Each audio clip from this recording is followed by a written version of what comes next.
To reset the assistant menu items on the Samsung Galaxy S25, S25 Plus, Edge or Ultra.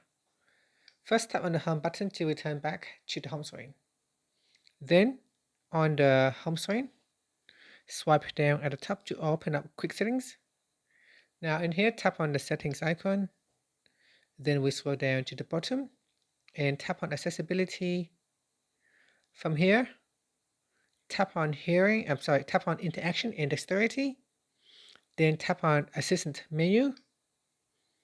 Now in here, tap on select assistant menu items. At the top here, there is a reset button. Tap on the reset button to reset your assistant menu back to the default. And that's it. Finally, tap on the home button to return back to the home screen. Thank you for watching this video.